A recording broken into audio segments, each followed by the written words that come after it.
possibly the largest ever asset transfer in the history of this country to the next generation. First, let's address one common misconception, which is that I have done my nomination, it is sufficient. Now, nominee in law is not the heir. So basically, it costs more than 10 times if you don't make a will. The joint ownership of the property is where the real issues start, if not today, tomorrow. And we've seen this enough. Should it be that I have one flat in Pune, I have some mutual funds, so one son gets the flat, the other son gets the mutual funds?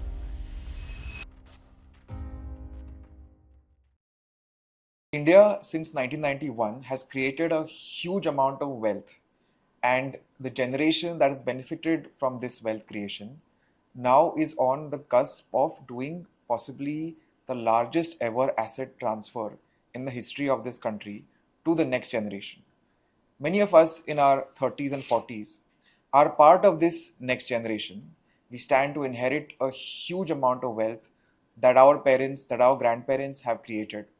But we haven't really given a thought to how to streamline this process, how to make sure that this transmission happens without leaking money, huge amounts of money, to legal disputes, to delays, to duties and taxes and all kinds of complications. To help you understand how best to ensure that your inheritance is intact, we have today Vivek Sadhale, who is a Pune-based very senior lawyer and founder of LegaLogic. Vivek, welcome. Thank you, Neil. Vivek, so first of all, let's talk about why a will, there's a lot of talk about a will, but why a will is needed and what happens if you don't have a will? So, Neil, when you think about a will, this Bollywood thing come to the fore first. Someone's dying on the bed, someone who is an industrialist, and they used to create one, right? I mean, that's if you remember one advertisement that played out. So we come with that memory. If you look at today, and as you rightly said, that the wealth's getting generated left, right, and center. It's so important to see how do you preserve that as legacy. And when we run a law firm, you find that the majority of the issues that come to us are because people have not created the will. And if you ask me, why do you need to create a will? It's because you love your people who you actually want to leave this wealth for. What comes to my mind is when people say that, everything is great at our home and there are no disputes. And I say, then you must definitely create a will. If there are issues, then, those issues possibly will come to the fore whether you create or not. When you don't have issues, what you are essentially doing is helping your kith and kin, who are the beneficiaries of your hard work, preserve that without any issues. So why you need to create one is the answer is very simple, that administratively it becomes that much easier for all the beneficiaries to inherit it without any issues. That's a one-line answer. The second is that the aspect of the amount of time and effort that the beneficiaries will have to invest at a later point in time to have that in their pocket is disproportionate from the situation that they otherwise would if there is a will that has been created. So it's such a important why that the rest of it is a very clear answer. And I'll tell you as we talk this through as to instances where we have seen people spending disproportionate amount of time and money trying to get what is there legally in that sense. Right. So before we get into the process that occurs if there is no will, first let's address one common misconception, which is that I have done my nomination, it is sufficient.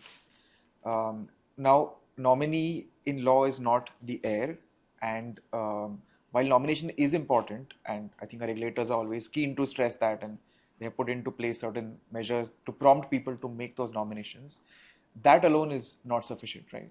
You're right. The law differs from what is a nominee and what is the legal heir's legal interest. And the law is very clear that the law steps in if you don't have a will. We call a person died intestate, where a person doesn't leave a will. Of course, the nomination helps again from an administrative process, but that's not a foolproof. Against the bank or a financial institute, the liability is settled. They won't have any issues. But then the legal heir may step in and say, hey, you know what? This is mine and not the nominee in that sense. Uh, in India, the nomination generally is done as one single nominee, and joint nomination is not the norm. The person when who are the legal heirs would have the interest in that particular property in proportion to their interest as per the succession law, if he's Hindu, Muslim, and so on and so forth. And therefore the nomination is not foolproof, at least at this point in time, where the nominee will effectively inherit without any issues. It may, but practically speaking, the legal heirs stand a chance of asking the nominee to hold it in trust till that whole process is completed. So the nomination is a administrative convenience, but is not a foolproof thing. From a succession law standpoint, you will find that the legal heirs would inherit basis the will, or the succession law comes into play. Right. So now let's talk about what happens when there is no will. The property goes according to the religious law that governs that person, the personal law rather that governs that person. So let's take the most common case, which is Hindus. They would be governed by the Hindu Succession Act, and families have to first sort out who is entitled to what under that law. That's correct. So the way it works is, if you have a will, the proceeds go to the people, regardless of whether they are legal heirs or not, as per the will of the creator. We call that as a testator in the legal parlance. But for an easy understanding, let's talk about author of the will. The author of the will can write who his or her assets need to go, and that's cast in stone. No one can then dispute, provided we've taken care in that sense. Sorry, and just to make the point here that the will then overrides the religious law, the That's personal correct. law. That's correct. The will effectively overrides what is the legal situation, and therefore you should create one. Is, even though you want to go as per the law, but still the will can override in that sense, and will override. Having said that, if you don't leave a will that you died intestate, then depending on which religion you are, the law takes over. And in that, there are multiple situations which have impact. Did the person die with kids, without kids? Was he married, not married?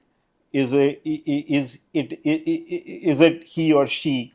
If it's a married woman without children, there is a different connotation under law. If she is widowed with children, there is a different thing that comes into play.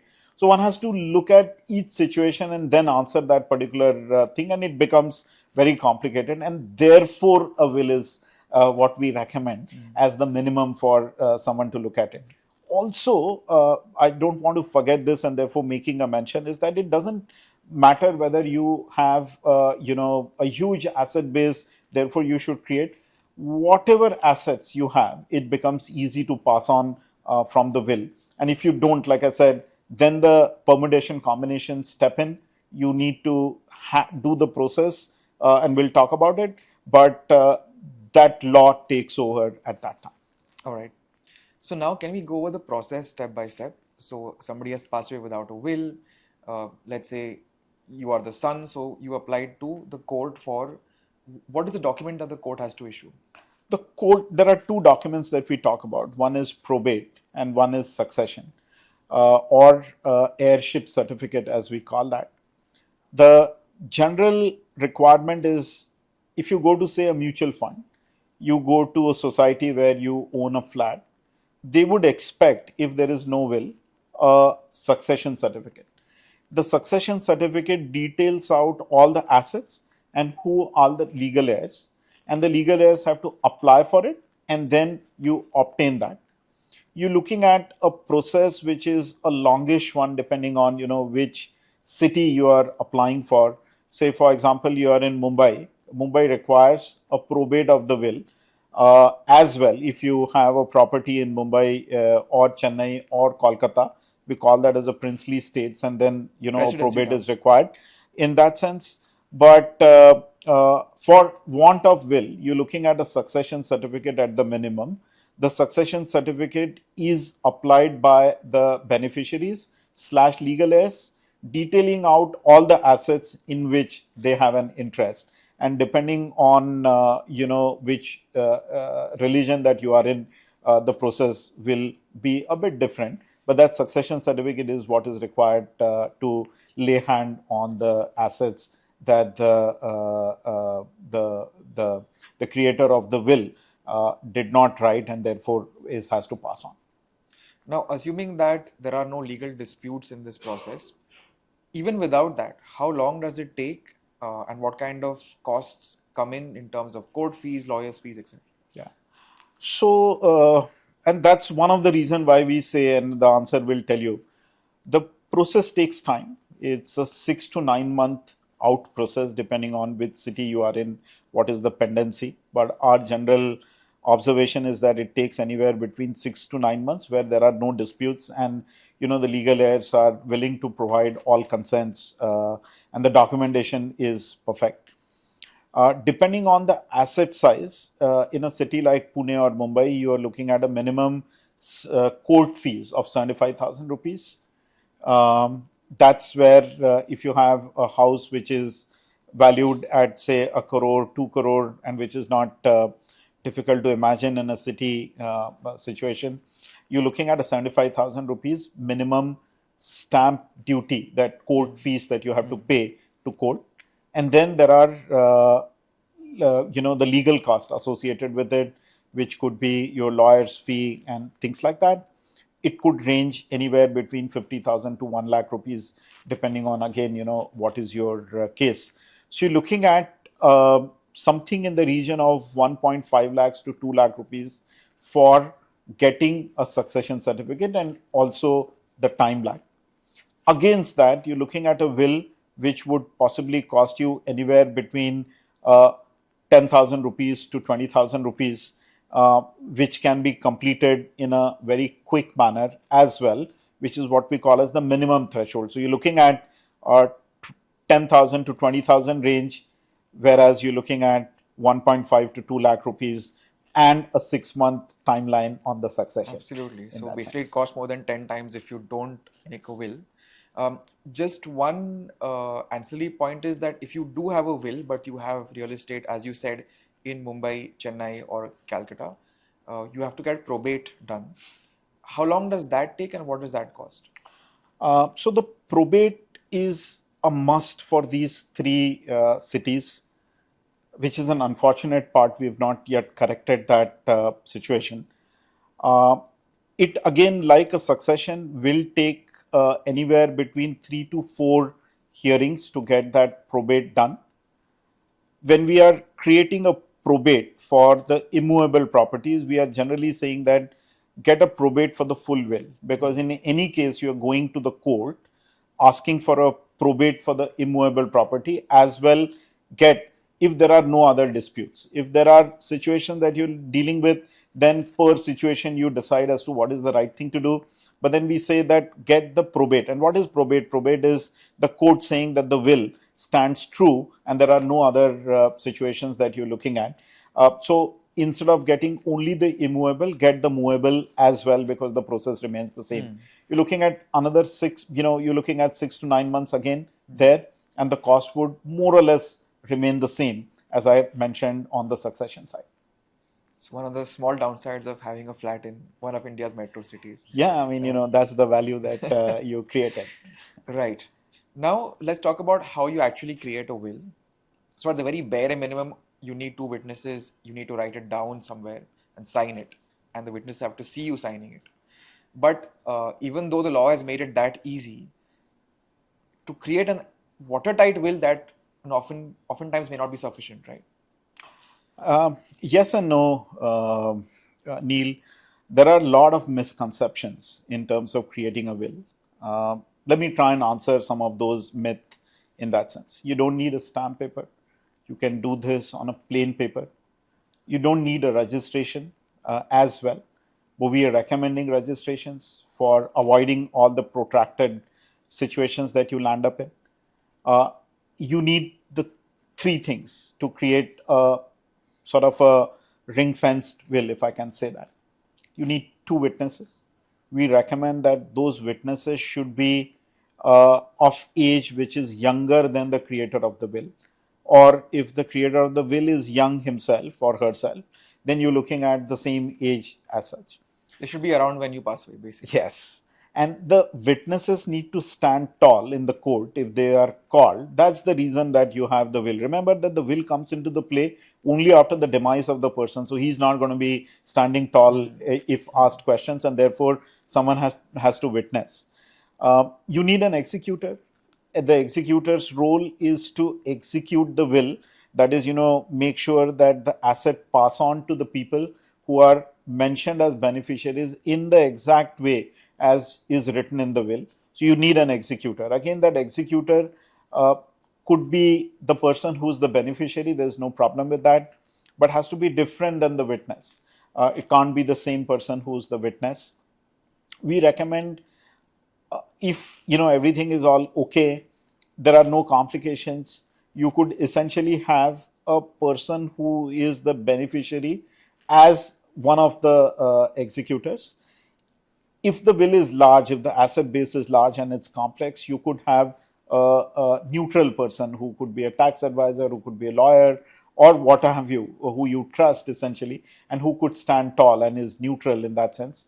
Or possibly, if you're located abroad and all the other beneficiaries are also abroad, they don't want the hassle of getting all the names changed. You can have a neutral third party, a law firm. You could have a neutral party as well in that sense.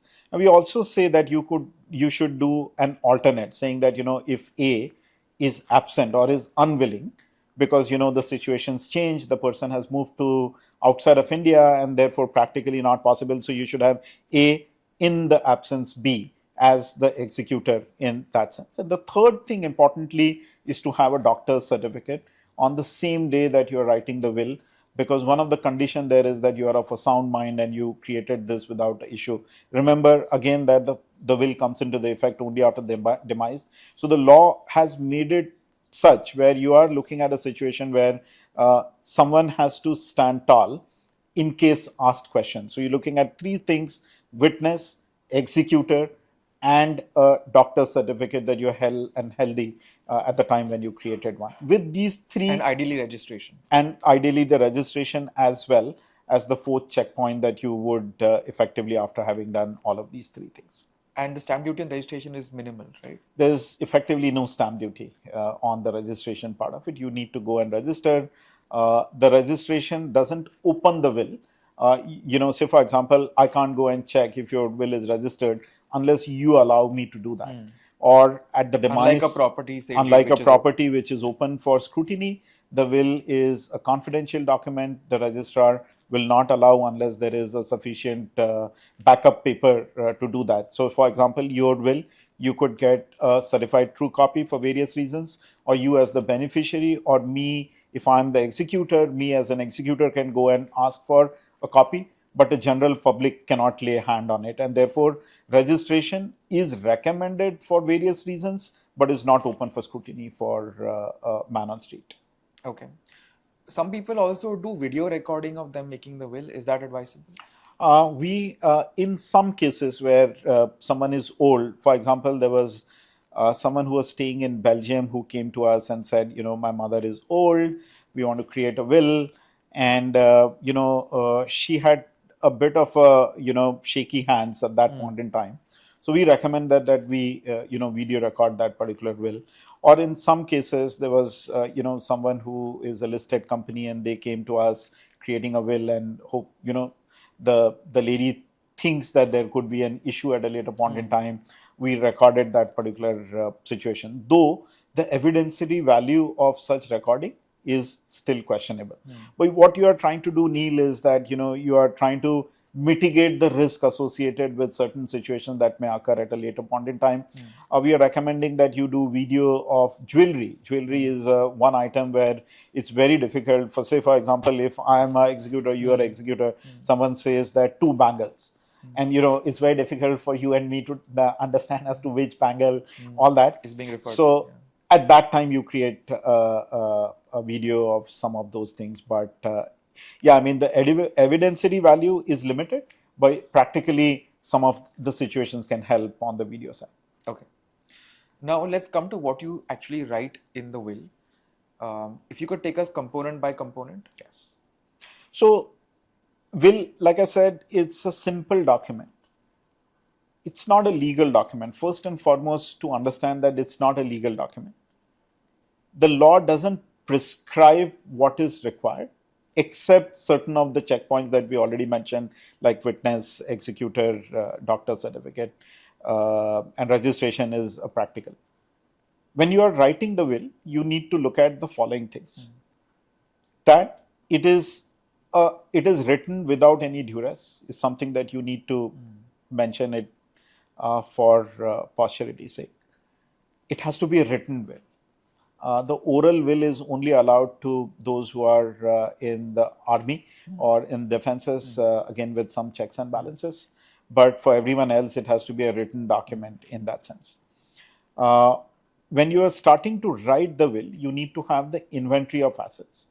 You need to know who the beneficiaries are. You need to decide as to what assets will pass on to whom, and you need to think about the scenarios. For example, if something is coming to you and you are not there at the time, you pass before the demise of the creator of the will, then what happens? So those scenarios need to be thought through, and then you start to write the will. So while we recommend writing the will, we say that think about these three things. One is what is your inventory of asset? Who are the beneficiaries of your assets? And what is the distribution that you have in mind? With these three things understood, you can start to create a will. Remember that the will is not a legal document, but is an emotional one. People take time to think through this. We therefore recommend that write this down in a piecemeal situation and bring it to the fore. Our way of working is that we built a questionnaire so that a person can think this through point by point and then have all of his or her thoughts capture at one place.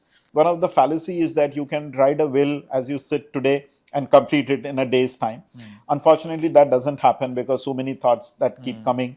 And remember that you want to have all the assets distributed, not just the main assets distributed, because the issue for the executor is what happens to the residual asset. So the more detailed you are, better it is from your perspective. Therefore, three things. One, list of inventory of assets, list of beneficiaries, and the distribution that you have in mind. With these three, you can actually create a very meaningful will, which is a practical way of looking at it. Right.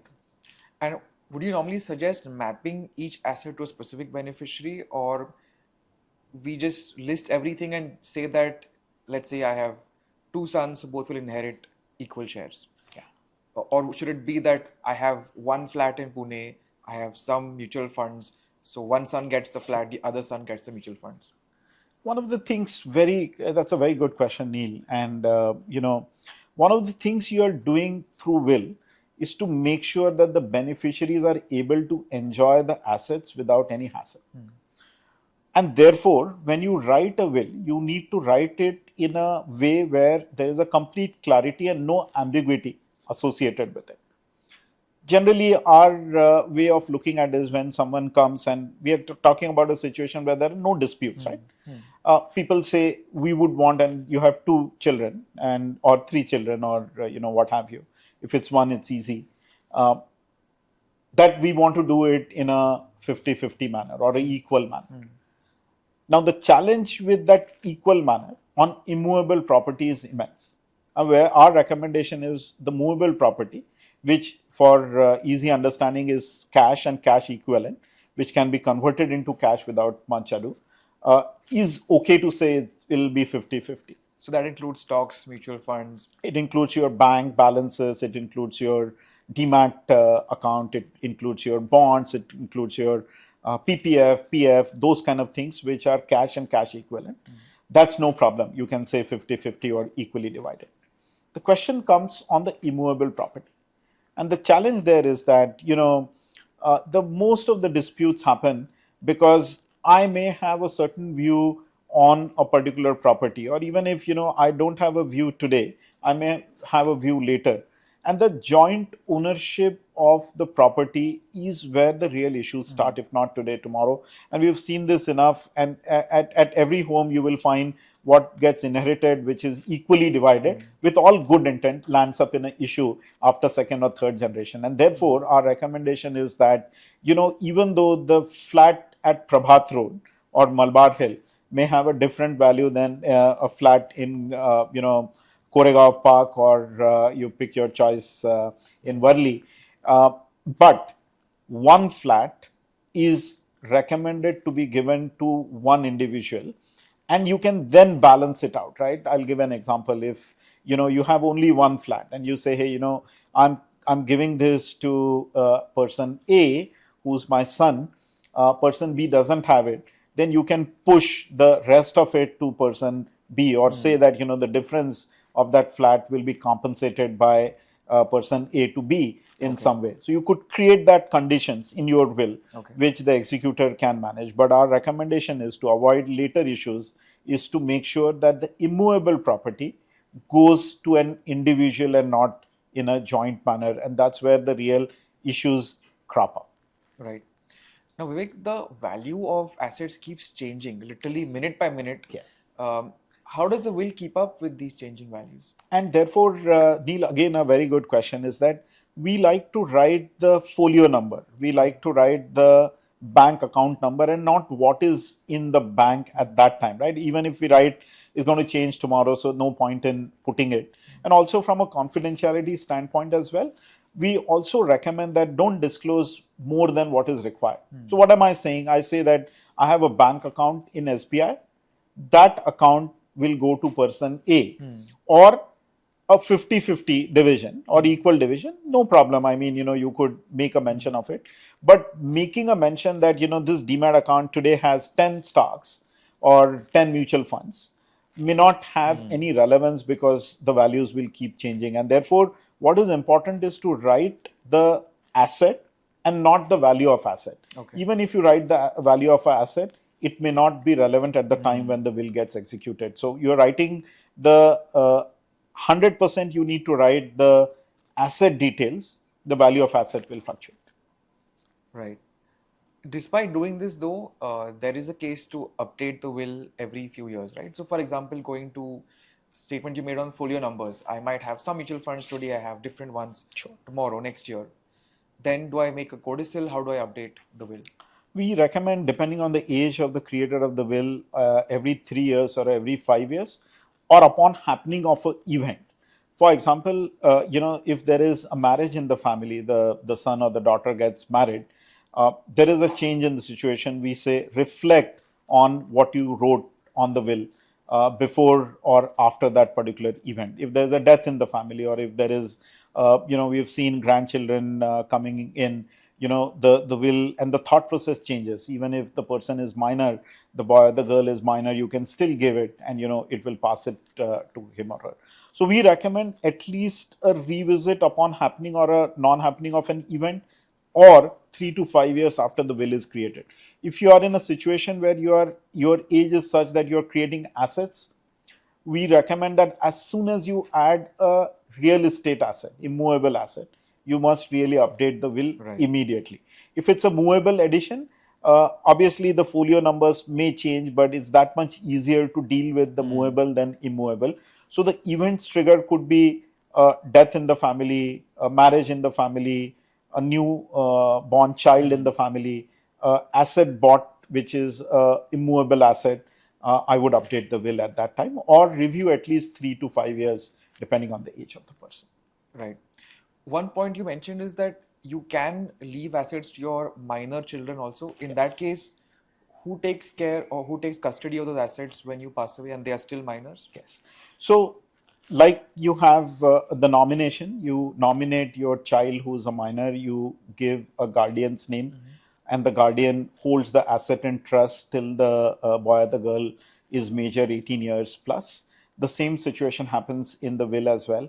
you will name someone who is going to be the guardian. We call that as an administrator of the assets till the person turns major, and then at that time the ownership moves to that particular person. So during that start period between till the person turns major, the guardian or the administrator named in the will could potentially hold the assets in trust for that particular person. So you should name someone who will take care You of should it. name someone. Should name someone. Right. And if you have not named, then the executor steps in, and that person can hold the assets in trust till the person, the boy or the girl, become major. Right.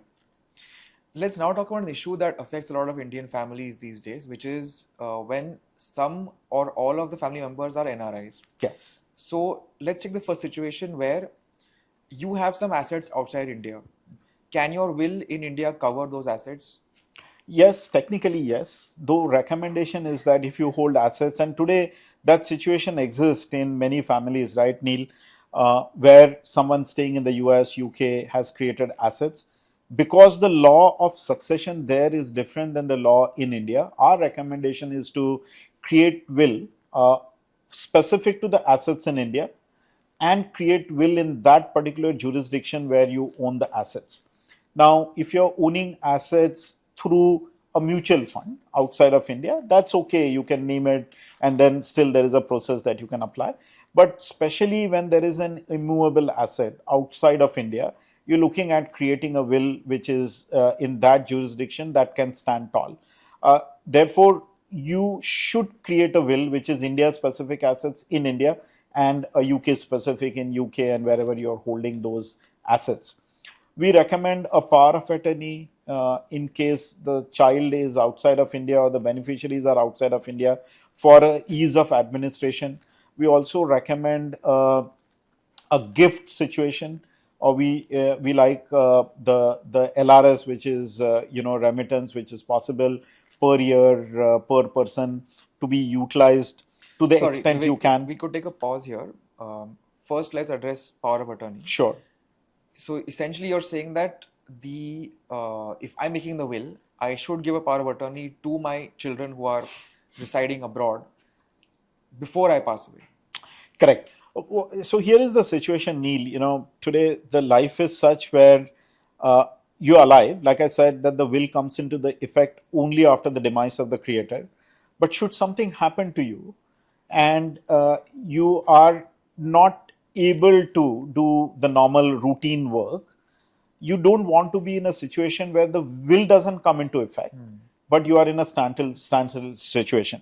I'll give an example. Recently, one of our clients fell at home, and there is a possible loss of memory in that situation. Now, he's running business. Luckily, we have power of attorney, which is helping in this particular case. But some of those situations can be mitigated through power of attorney. And we recommend, like if you go to the US, which is a developed market, when you create a will, power of attorney is a part and parcel of the docket. And we, from a best practice standpoint, have started to recommend that you create the power of attorney so that will and power of attorney both together can help to navigate certain situations. Remember that power of attorney can be revoked anytime, can be updated anytime. Therefore, many people say, can the power of attorney holder Misuse it.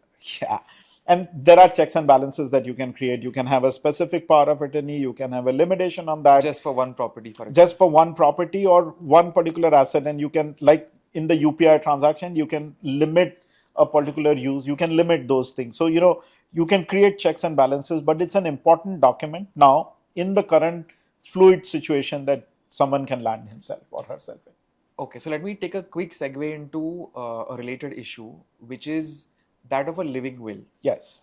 So if I am apprehensive that I at some point may go into a coma or I may be physically incapacitated, I can't handle my own affairs, and I don't want my family to keep me alive on a ventilator endlessly, how do I make sure that they follow my wishes? Yeah. So, I mean, especially post COVID, we started to see that. And, my mother, while she didn't create a living will as such, but in her will, she was very clear that she doesn't want to be put on ventilator.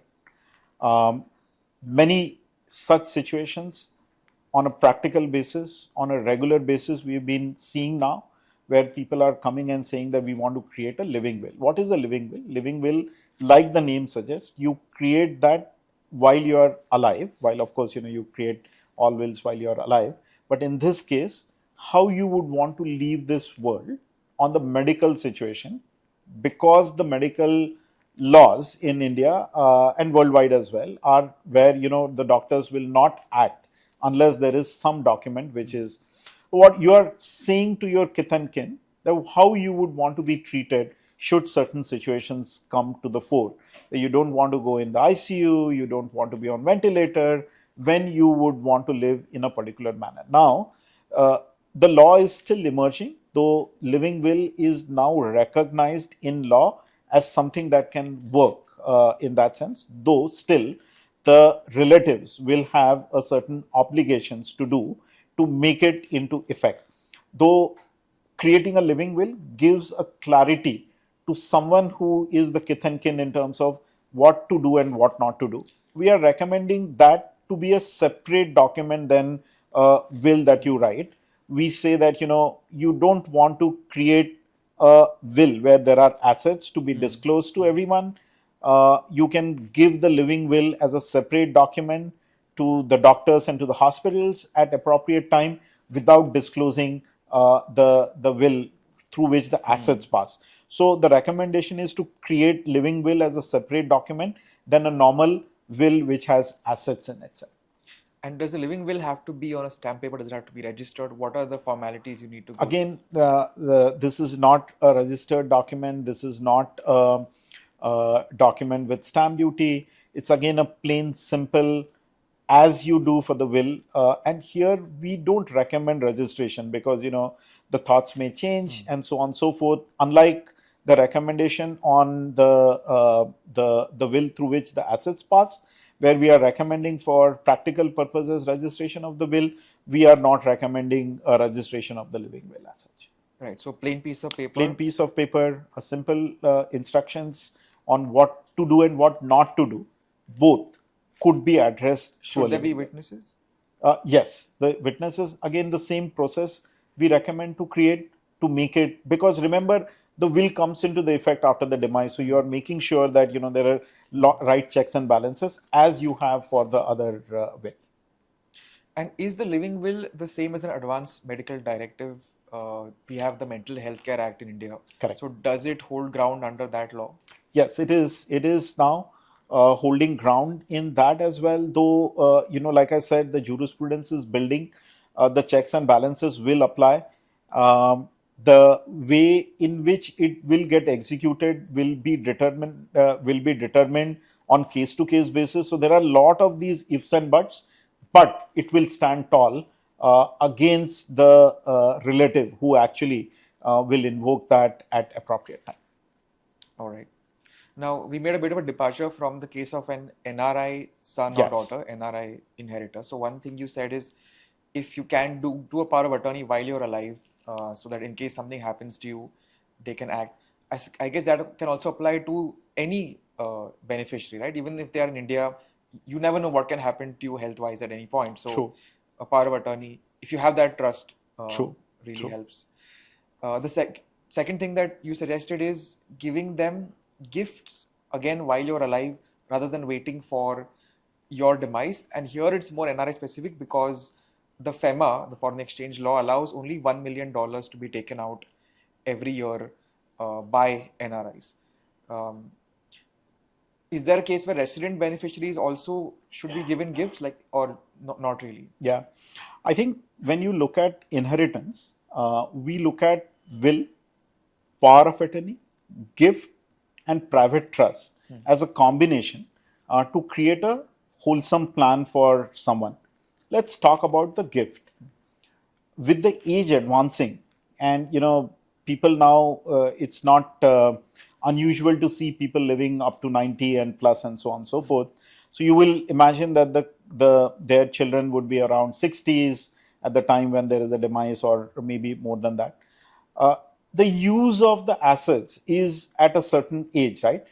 At 70, if I inherit something. So there's a lot of thought going in terms of, at what stage, how much should get gifted and things like that. And in India, when, you have so many occasions to gift someone, we are recommending to think that through.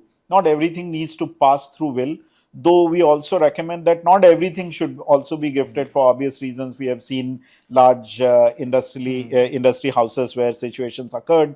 Um, and we are talking about practical situations. So, a balance of that is an important one.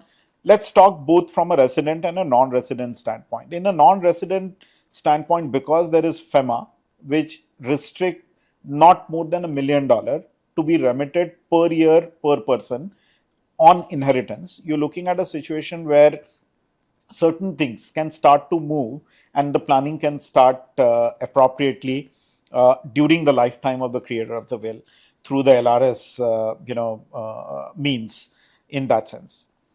For the resident, depending on what is the requirement and what is life expectancy in the family and things like that, you can decide as to how you would want to gift and do it in a continual manner. There's no gift tag, there's no wealth tax, at least as of now. So you can make best use of how you would want to look at it. Though the immovable property comes with a stamp duty and a registration challenge, even if it is to be gifted to your kith and kin, and therefore you have to be careful in terms of how you look at the outflow, which is out of pocket in that sense. So you can balance the gift both in the resident situation and a non-resident situation. In non-resident situation, the recommendation is that you should start to plan early to make it happen. Otherwise, there are a lot of challenges that we see. Yeah. Finally, let's come to the trust as an option. Again, are there complications if the beneficiary is resident, NRI, etc.? Yeah, I mean, so honestly, Neil, we are not proponent of trust by default. Trust is a complicated document, if I can say that. It is important to evaluate the objectives for which the trust needs to be created and not as a default. We do see in the market the practice that, because it's prevalent in the US and someone has seen that happen in the US, that you create a default situation in India. Remember, in India, the jurisprudence again is emerging. There is a fear of inheritance tax. Every time there is a budget, there is a host of inquiries that start to come that, should we create one or not?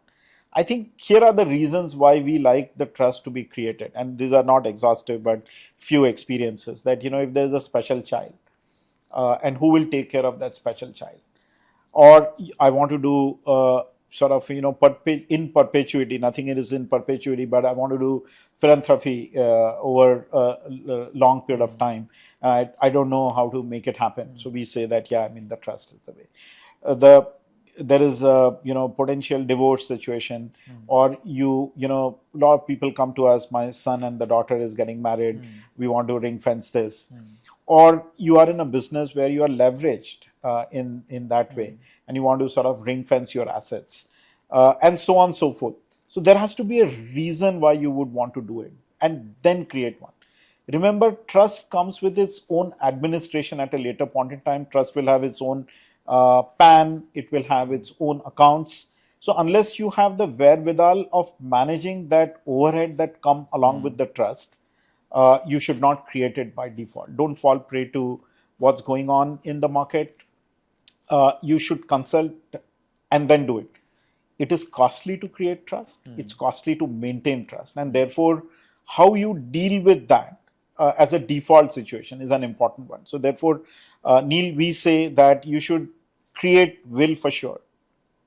Trust should be thoughtfully done. Also, if you create trust, how much and what assets should go in the trust should also be thought through from various standpoints. The trust has a discretionary trust, non-discretionary trust, perpetual, non-perpetual. Who should be the trustees? There are so many questions that are not easy to answer. Yes. Unless you have ability to manage those complications on your own. So default is will, default is not trust. Trust has to be thought through. Let's talk about a more common family arrangement, which is HUF. Yes. A lot of people have existing HUFs, or they might want to create one through the will. And an HUF property cannot be willed away. So, A, would you suggest creating an HUF through a will as an efficient way of tax planning for the next generation? And if somebody already has an HUF in which, let's say, either they are the karta or they are a co-parsoner, what happens to their share on demise? I'm not an expert on HUF. HUF has and I've read some articles that you put in, Neil, and they were very, very helpful. HUF has, lost its sheen over a period of time. Though HUF should be one of the other ways of looking at how do you inherit this. As you rightly said that there are certain limitations of HUF, how it can garner the property. It can't be willed because of the structure that it has, and therefore depends on who are the co-partners. What are you actually trying to do of this?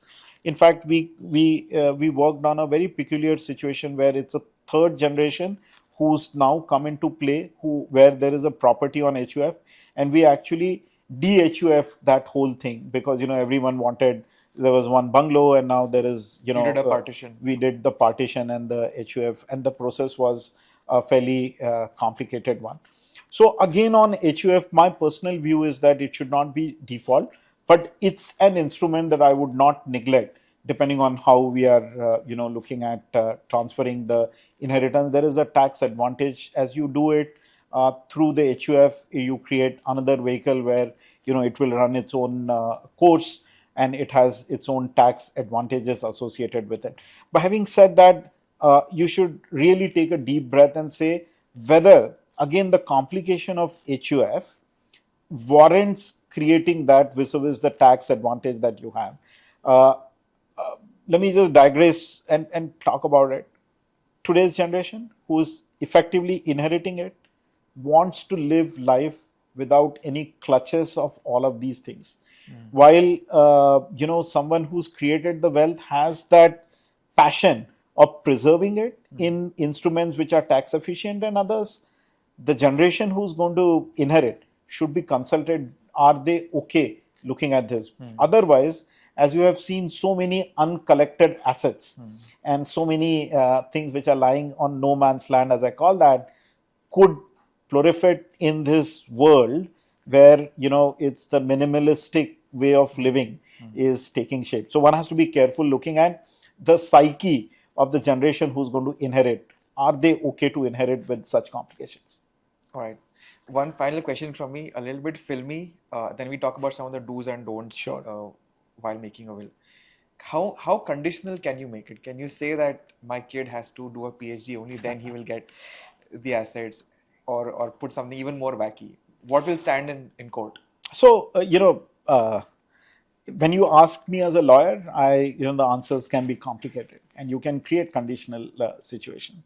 They're hard to execute, and the reason why you are creating a will is to actually solve those issues. And when you create some of those, then we've seen trust actually have these conditions, not will as such. The will document, personally, I like it as less conditions as possible.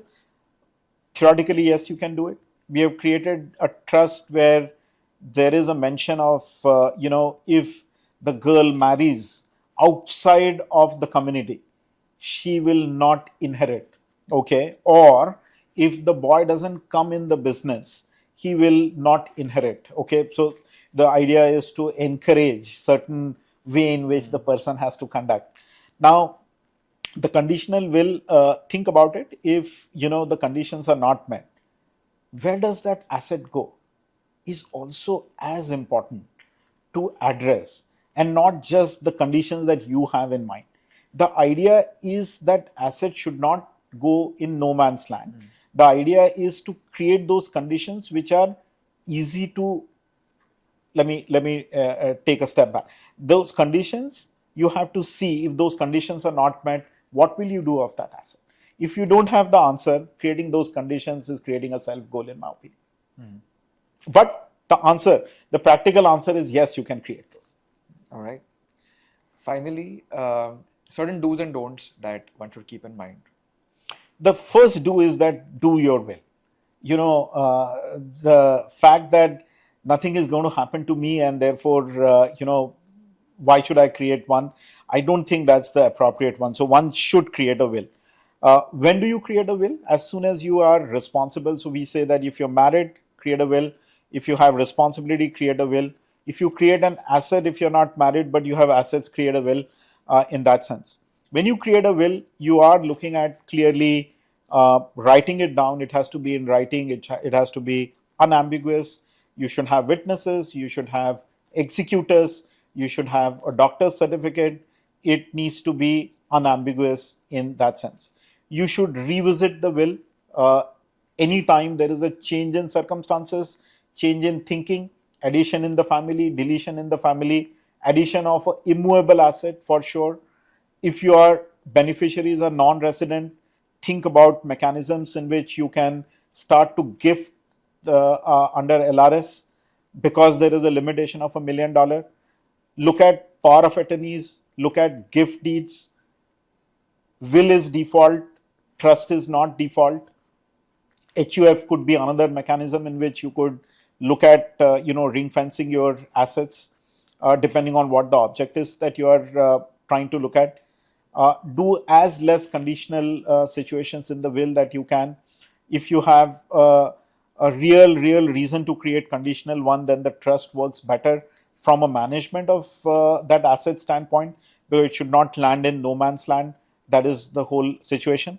And the last but the most important point is that when there are no disputes, you must definitely create a will. If there are disputes, situation may pan out in the manner that you have not envisaged. But when there are no disputes, creating a will ensures that your assets pass on to the beneficiaries without much ado, and they will always bless you for what you have created in that sense. Last point, immovable property should not be jointly, to the extent you can, should not pass on jointly. It should be done one-to-one, and you can adjust the value depending on how and where that property is being given to that person. They again will bless you a lot.